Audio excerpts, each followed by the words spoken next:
ഗുണ്ടാ നേതാവിന് നഗരമധ്യത്തിൽ മർദ്ദനമേറ്റതിൽ Alappuzha north police കേസെടുത്തു. കാലൻ ജോസ് എന്ന വട്ടപ്പേരിൽ അറിയപ്പെടുന്ന ജോസ് ആന്റണി വണ്ടാനം മെഡിക്കൽ കോളേജ് ആശുപത്രിയിൽ ചികിത്സയിലാണ്.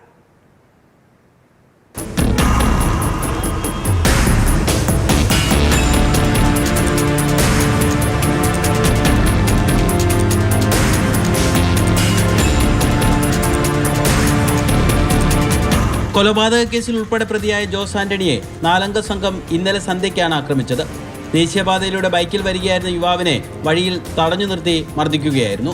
ബോധം പോയെന്ന് ഉറപ്പാക്കിയ ശേഷം അക്രമി സംഘം ബൈക്കിൽ രക്ഷപ്പെട്ടു. ഒട്ടേറെ ക്രിമിനൽ കേസിൽ പ്രതിയായ ജോസിനെ ആശുപത്രിയിൽ കൊണ്ടുപോകാൻ നാട്ടുകാർ തയ്യാറായില്ല. പോലീസ് എത്തിയാണ് ഇയാളെ വണ്ടാനം മെഡിക്കൽ കോളേജ് ആശുപത്രിയിലേക്ക് മാറ്റിയത്. തുമ്പോളിയിൽ ജിംനേഷ്യം നടത്തുന്നവരെ കഴിഞ്ഞ ദിവസം ജോസ് ഫോണിലൂടെ ഭീഷണിപ്പെടുത്തിയിരുന്നു.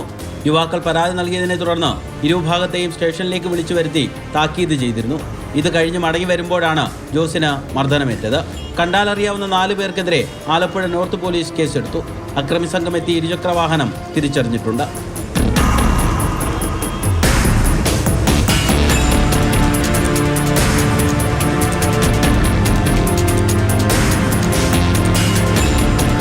മാതൃഭൂമി ന്യൂസ്, ആലപ്പുഴ.